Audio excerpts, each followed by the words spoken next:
Creativity is an addiction. Unplugged because we will always say yes to creativity. Totally Uncut because we all make mistakes.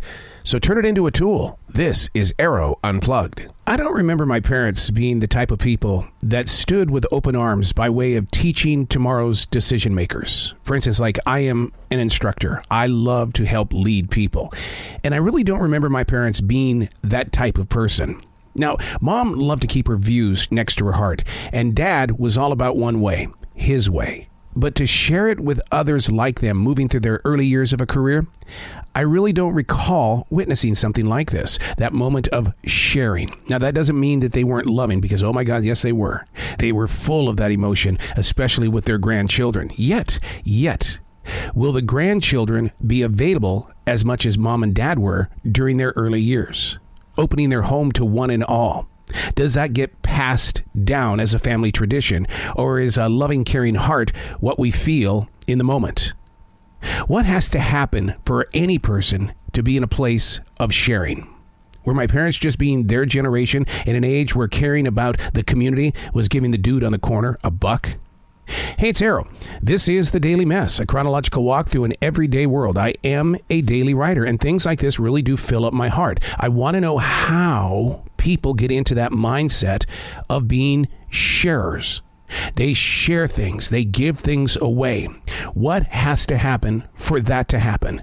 This is The Daily Mess. I found it to be very difficult to defrag yesterday. Writing usually comes to me in a free-form thought pattern. The river flows onto the page, and words rise on this blizzard white canvas. Defragging is asking questions, yet the interviewer yesterday failed to show up. Therefore, any and all thoughts are gone. That's how I feel about being a writer. If you don't put it on paper, it won't be waiting for you the next day. We've talked about this a lot. Writing is not an easy task. Although I don't believe in writer's block, the availability of presence is part of living a mindful lifestyle. Being grateful is just one step, and so many people take that step and then decide, it's not part of my journey. Awareness involves so many connections and releases, such as the heart, the giving heart, the sharer, the one that places themselves in a moment where it's about teaching the future decision makers. Being aware is taking a page like I'm doing now and saying, what gives, dude? Why weren't you able to defrag yesterday? Being aware is a truth that you have to face, and so many people don't like that because they see it as a wall. You mean, I got to answer to myself. Lame excuses. We use them every single day. I can't come up with an excuse as to why there was no defragging. My standards are very high. I have to live up to my expectation. When I don't show up, then all departments inside my head and heart and body are infected. I'm only asking questions. The answers will come or they won't.